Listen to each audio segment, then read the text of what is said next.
Kalau berbicara tentang berdirinya kamus, ini tak lepas dari mahasiswa Fakultas Usuluddin Angkatan 2012. Lalu kami berupaya berbentuklah membentuk sebuah organisasi mahasiswa baru untuk mahasiswa Usuluddin yang satu di Angkatan 2012. Maka dengan berbagai usulan nama, saat itu tercetuslah dan disepakati bersama namanya adalah Kamus Komunitas Mahasiswa Usuluddin.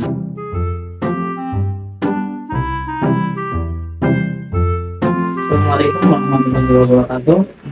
Bismillahirrahmanirrahim. Halo teman-teman semua, selamat datang dan terima kasih telah menyempatkan waktunya untuk mendengarkan podcast singkat yaitu Siniar Kamus Bermanfaat.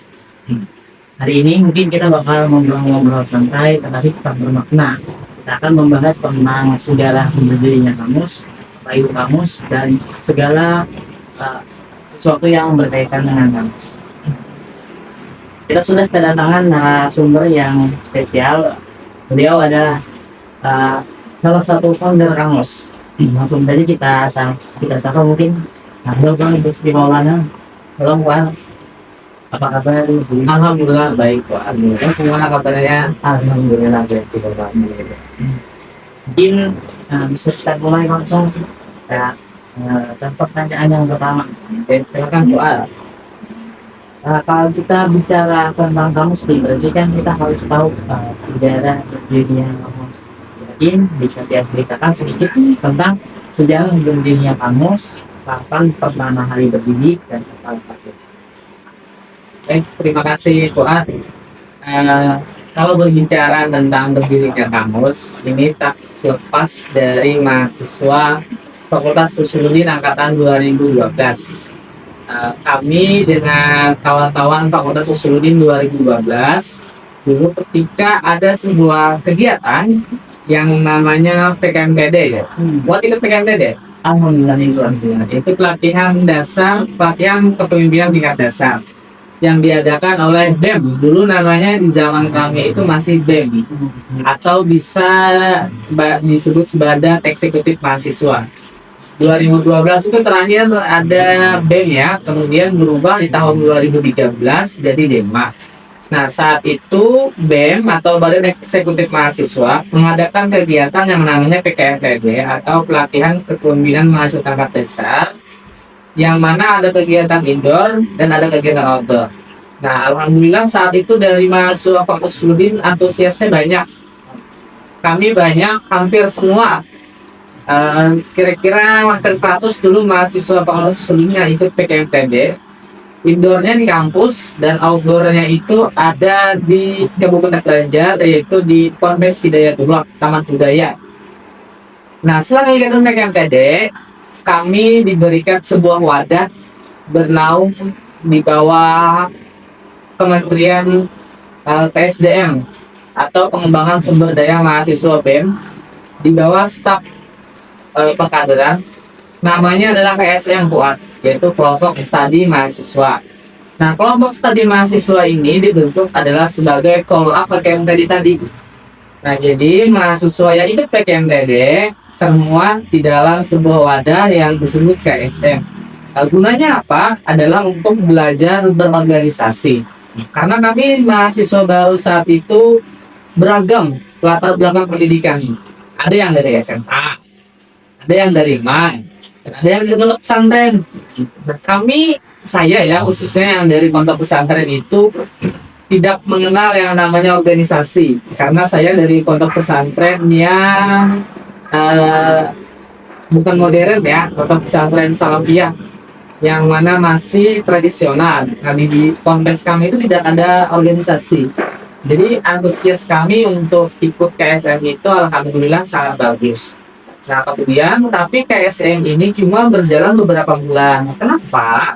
Karena saat itu kegiatan PKMTD itu kalau saya tidak salah itu di bulan Oktober. Oktober September 2012 lulus akhir. Nah, sedangkan era kepengurusan BEM itu kan 1 tahun tuh atau 1 periode. Mereka habis masa jabatan itu di Desember. Jadi kurang lebih 3 bulan aja lah, 2 bulan lebih lah, 2 bulan lebih KSM itu ada. Setelah itu pemilihan ketua dan wakil ketua BEM atau DEMA yang baru. Nah, kami di KSM ini bingung kalau pengurus BEM ini sudah purna masa jabatan, kami dikemanakan? Jadi kan kalau itu kan pelatihan kepemimpinan nasional dasar, dilatih bagaimana cara memimpin, cara berorganisasi. Tapi kalau tidak ada wadahnya, itu mau gimana? Kemudian kami melihat di beberapa fakultas kebetulan, di beberapa anggota kamus dulu ada yang ikut FOSMA, Forum Silaturahmi Mahasiswa, yang itu zaman saya masuk kuliah itu masih IAIN ya, beda dengan sekarang yang umum. Jadi di tingkat institut, kami bilang kan tingkat institut, kalau sekarang kan tingkat universitas. Kalau FOSMA itu kan tingkat unik tuh, kumpulan mahasiswa forum yang mana mewadahi mahasiswa antar fakultas. Nah, kebetulan di beberapa anggota kamus dulu belum ada namanya masih KSM, di beberapa anggota itu ada yang di FOSMA. Nah, dan saya juga melihat dan kawan-kawan, setiap fakultas itu mereka memiliki organisasi mahasiswa baru. Fakultas tarbiyah misalnya, di tarbiyah dulu ada yang namanya Angkatan. Kalau sekarang apa namanya Pak? Forum Muda MTK ya. Jadi sebelum Forum Muda MTK itu ada namanya Angkatan. Kemudian di syariah ada yang namanya ASRI, anak-anak syariah. Angkatan, anak-anak fakultas syariah. ASRI, anak-anak syariah. Kemudian di dakwah itu ada payung dakwah. Kemudian di FEBI belum ada ya. Ketika saya masuk 2012 itu fakultas ekonomi belum ada. Jadi yang jurusan ekonomi dan perbankan itu masih di fakultas syariah. Nah, di Usuluddin itu belum ada buat. Saya tanya-tanya kepada senioran, dulu ada namanya organisasi mahasiswa baru, namanya Tim Pakul, Tim Fakultas Usuluddin. Nah, dan itu terhenti di tahun 2010. Karena itu inisiatif masing-masing angkatan saja, tidak ada khusus organisasi yang mewadahi mahasiswa baru. Nah, kemudian saat itu salah satu paslon di Depok, namanya Karis Fedan dan Kadadan, mencalonkan diri, mengajak kami mahasiswa baru. Kebetulan Kadadan itu adalah staf pengkaderan di BEM Fakultas Usuluddin yang mewadahi kami dulu. Kadadan mau calon wakil ketua DEMA bersama dengan Pak Arif Fedan, mengajak kami untuk mendukung mereka setelah tidak konsernya. Dan kata kami, kalau kamu mendukung kakak ini, apa feedbacknya untuk kami? Kemudian kalian mau apa? Kata kami kan periode BEM ini sudah habis, otomatis KSM itu sudah tidak ada lagi. Jadi kami tidak punya wadah. Gimana kalau kita buat sebuah wadah untuk mahasiswa baru Fakultas Usuluddin? Karena kami lihat di setiap fakultas itu ada wadahnya, sedangkan di Usuluddin belum ada, belum secara resmi yang untuk generasi selanjutnya. Kalau saya kata ada tim Fakul, itu terhenti di angkatan mereka saja. Nah, kami ingin organisasi mahasiswa baru ini seperti dengan ormaba di fakultas lain yang itu berkelanjutan, tidak hanya di semua angkatan saja. Baik, kata mereka, penerus terpilih Kak Aris Fedan dan Kadadan. Lalu kami berupaya membentuk sebuah organisasi mahasiswa baru untuk mahasiswa Usuluddin yang saat itu di angkatan 2012. Maka dengan berbagai usulan nama, saat itu tercetuslah dan disepakati bersama, namanya adalah Kamus Komunitas Mahasiswa Usuluddin. Belum ada humaniora yang kuat, karena zaman kami 2012 itu fakultas itu tidak ada ujungnya. Jadi fakultas Usuluddin, fakultas tarbiyah, fakultas dakwah, syariah. Nah, kemudian perubahan bertambah karena mau ada perubahan berubah jadi UIN. Jadi fakultas Usuluddin dan humaniora, ada tambahan humaniora itu ada di angkatan kedua. Di angkatan pertama cuma kamus saja. Jadi kamus angkatan pertama itu kami mengikuti belajar berorganisasinya adalah mengikuti kegiatan DEMA. Jadi kalau DEMA mengadakan kegiatan, kami ikut belajar lah, Pak. Karena itu tadi saya bilang mahasiswa Usuluddin ini beragam latar belakang pendidikan. menengah ke atas, ada yang pondok, SMA, man. Jadi kami belajar di situ. Misal nih, dulu jam Ta'ara itu ada mengadakan seminar internasional, kami ikut. Kemudian ada kegiatan bakti sosial, kami ikut. Dan karena sudah ada nih memunculkan sebuah ormaba baru, harus ada yang namanya mengenalkan pada fakultas lain bahwasanya di Sudut ini ada ormaba, karena memang tidak ada loh kan. Nah, alhamdulillah kemarin kami ditawarkan ada link dari Denmark.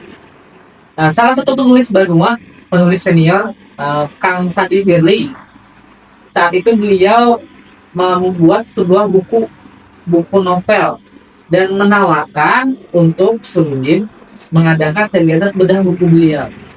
Lalu diserahkan kepada kamus agar sekaligus launching.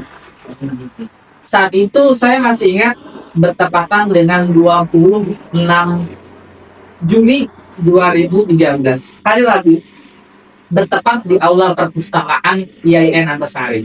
Sekarang tidak ada lagi kayaknya aula perpustakaannya yang di kampus 1. Di bawah lantai 1 itu aula dulu. Ya, itu lantai 1 itu aula. Nah, kami mengundang untuk bedah buku dan gratis karena saat itu sponsornya adalah Kasper Group. Kebetulan Kang Sandi Mirle ini beliau adalah redaktur di Media Kalimantan. Media Kalimantan itu kan punya Kasper Group gitu. Nah, jadi disponsori oleh Media Kalimantan yang Kasper Group. Nah, kami mengundang semua UKM tingkat univ dan tingkat fakultas dan Dema dan Ormaba juga. Sekaligus launching bahwasanya di Sulut ini ada Ormaba, yaitu kamus.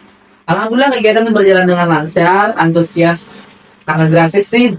Apalagi mahasiswa kan saat itu ada kegiatan bedah buku gratis, dapat ilmu, dapat makan tuh, dapat snack. Banyak tuh pesertanya dan kami launching bahwasannya di Sulut ada Ormaba yang namanya kamus. Jadi itu sejarahnya. Jadi embrio kamus itu sudah ada di akhir 2012, tapi secara resmi diumumkan adalah di tahun 2013, bertepatan di tanggal 26 Juni 2013 tanggal. Itu buat sejarahnya. Selanjutnya, berarti kan kamus nih ormaba di fakultas kemudian dan Humaniora. Iya. Sekarang kalau peran kampus itu sendiri di kota Suludin dan Humaniora itu sebagai apa? Peran dan fungsi kamus ya. Kalau kita bicara peran dan fungsi, seperti visi misi yang saya jelaskan, kamus itu didirikan adalah untuk mahasiswa baru belajar berorganisasi di semua jurusan. Dulu zaman saya itu namanya masih tafsir hadis, kelihatan tua lah. Sekarang kan ilmu Al-Quran dan tafsir dipecah dan ada ilmu hadis lah. Dulu masih gabung tafsir hadis, ada namanya akidah filsafat. Dulu akidah filsafat, sekarang akidah filsafat Islam. Dulu ada juga namanya psikologi Islam, masih sama ya. Dan ada jurusan tertua di seluruh itu adalah perbandingan agama. Kalau sekarang namanya studi agama. Nah, jadi kamus itu adalah kumpulan dari semua jurusan yang ada di seluruh ini. Fungsinya adalah belajar untuk bisa berorganisasi, dan perannya adalah yang pertama otomatis bisa menjaga nama baik kampus dulu ya. Dan kami ingin mengenalkan Fakultas Usuluddin ke berbagai internal dan eksternal kampus. Di internal kan mengenalkan bahwasanya Usuluddin ini punya ormaba. Mahasiswa barunya itu aktif, tidak hanya jadi mahasiswa kupu-kupu. Ada kan istilah mahasiswa kupu-kupu, kuliah pulang, kuliah pulang. Ada juga yang kuliah pura-pura, kuliah apa lah. Ada yang kunang-kunang katanya kuliah nangkring. Nah, jadi kami ingin kampus ini tidak diibaratkan mahasiswa yang seperti itu. Jadi aktif di organisasi, juga aktif di akademik. Jadi kami mengenalkan di internal dan di eksternal. Kami beberapa kali mengadakan bakti sosial, bisa panti asuhan, bakti sosial. Kemudian ada memberikan penggalangan dana musibah. Otomatis kan ada standar tuh Fakultas Usuluddin mengadakan penggalangan dana untuk musibah kebakaran dan lain-lain. Nah, itu perannya adalah menggunakan Usuluddin ke halayak masyarakat umum. Berarti tadi itu punya peran dengan tujuan Ya. untuk kalau misalnya nih nanti ada mahasiswa baru yang masuk di situ, dia mungkin bingung mau masuk organisasi atau tidak. Kamus ini menurut Tian, kenapa maba-maba Fakultas Sosiologi dan Humaniora ini perlu gitu untuk masuk kamus? Kenapa perlu ikut kamus? Saya bilang tadi, mahasiswa baru ini adalah orang yang menginjakkan kaki ke kampus itu untuk belajar. Di sekolah menengah atas, tidak semua siswa itu belajar organisasi. Dan organisasi di sekolah menengah atas juga berbeda dengan organisasi di kemahasiswaan. Kenapa menurut saya, maba Surudin khususnya ya, yang mau belajar atau kuliah di Surudin, ada beberapa hal yang mungkin kalian harus lakukan. Yang pertama, saya bilang sejarah tadi lah, itu kamus itu kan masih berupa LSO ya, di bawah nama itu. Kemudian di tahun 2015, kamus itu secara resmi berubah jadi UKM atau mungkin kegiatan mahasiswa, langsung di bawah naungan Wakil Dalam Tiga. Nah, saat itu kami berbicara dengan Wakil Dalam Tiga, tujuan kamus ini mau kemana, genrenya. Kalau di Surudin kan kita sebut saja, misal kalau yang di bidang seni ada sandal gitu. Di bidang sosial dan dakwah ada LDK Alisa. Jadi alhamdulillah kemarin kamus itu bergerak di bidang intelektual dan akademik, selain pengkaderan ya. Jadi kami menginginkan anak kampus itu mereka sukses studi dan sukses organisasi. Karena kebanyakan ya stereotip mahasiswa yang ikut organisasi itu pasti dicap sebagai yang lambat lulus kuliah, ya kan? Stigmanya seperti itu. Oh, ini anak organisasi ini pasti lambat lulus 5 tahun, 6 tahun, 7 tahun, bahkan lebih. Nah, kalau kalian di kampus, saya menginginkan di kampus itu orang-orangnya yang lulus tepat waktu. Karena seperti misi-misinya tadi, akademik dan intelektual. Nah, jadi keuntungannya selain kalian bisa belajar di organisasi, kalian juga mengimbangi akademik dan intelektual kalian. Kalau kita berbukti ya, alhamdulillah beberapa alumni kamus itu banyak yang juga lulus tepat waktu, bahkan sebelum waktunya 3 tahun setengah. Saya sendiri alhamdulillah lulus 3 tahun setengah kuat bersama dengan kawan-kawan kamus angkatan 2012. Ada 1, 2, 3, 4, 5, 6 orang lah saat itu kami. Nah, kami ingin anak kamus ini juga sukses di akademik. Dan ketum kamus sekarang yang angkatan pertama itu ada juga yang di dosen di studi. Sapi Muhammad Pak Sapi itu kan kamus akan pertama. Sekarang beliau kan dosen di studi ini. Nah, kemudian ada juga yang sukses di kerjaan masing-masing. Jadi benefit keuntungan ikut kamus adalah selain bisa belajar organisasi juga bisa mengembangkan akademik yang luas. Iya betul. Organisasinya ini selain untuk pengkaderan juga meningkatkan di bidang akademikas dan akademis Ya, ya seimbang. antara kuliah dan organisasi. Nah, akhirnya tidak menciptakan citra buruk Ya, kalau orang luar dia yang masuk organisasi akhirnya lambat terus enggak kita di organisasi belajar juga. ya. Karena nanti kalau kalian pulang kampung kan ditanya orang tua, berapa tahun lagi lulus nak? Tidak, orang tua yang mentakut 4 organisasi apa di kampus? Nah, pasti bertanyanya berapa tahun lagi lulus? Nah, Karena tujuan pertama kalian menginjakkan kaki di kampus kan untuk belajar, betul. bukan untuk ikut organisasi. Nah, tapi kalau di kami ya,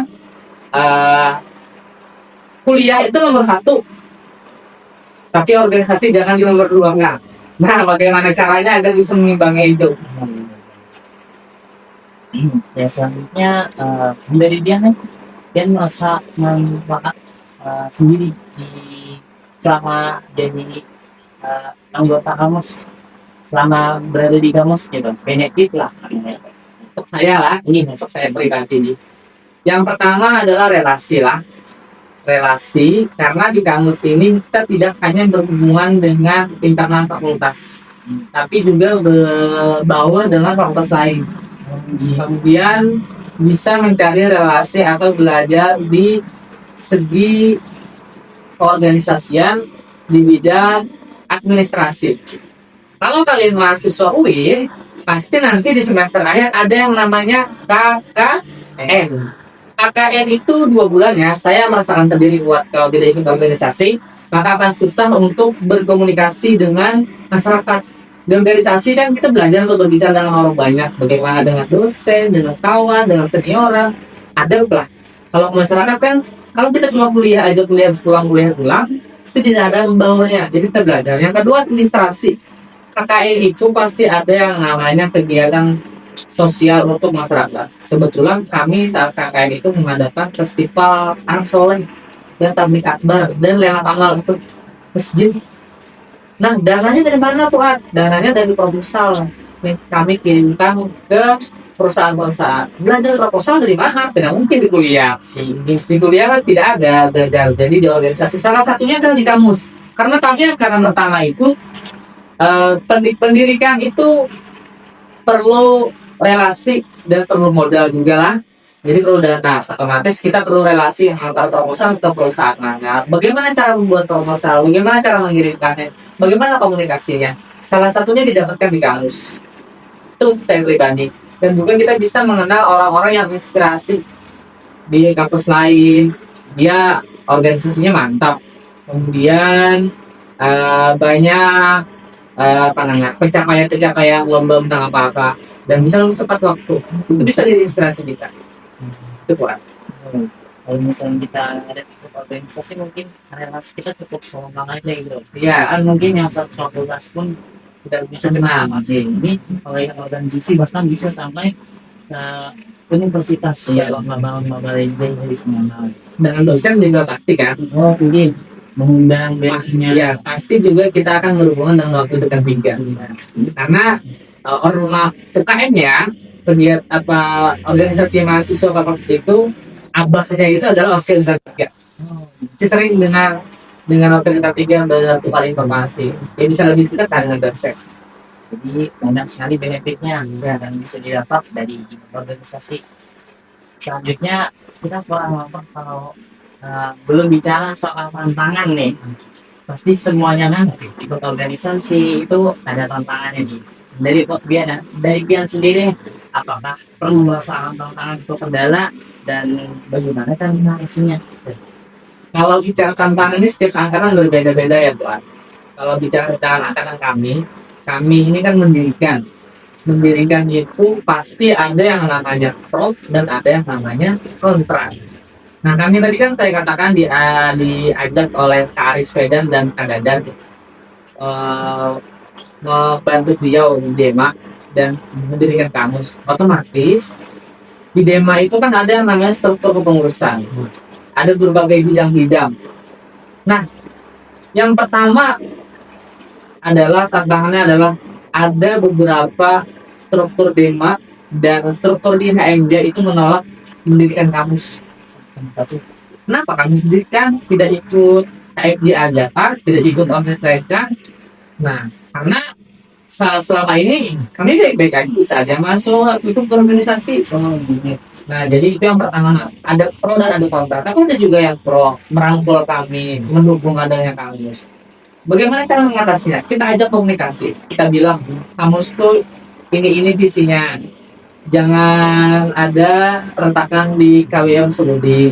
Kami adalah selain untuk belajar organisasi, juga sebagai wadah tali silaturahmi mahasiswa masing-masing jurusan. Jadi informasi ini sampai ke HMJ yang lain dan bahkan pengurus kampus saat itu mereka juga anggota di HMJ.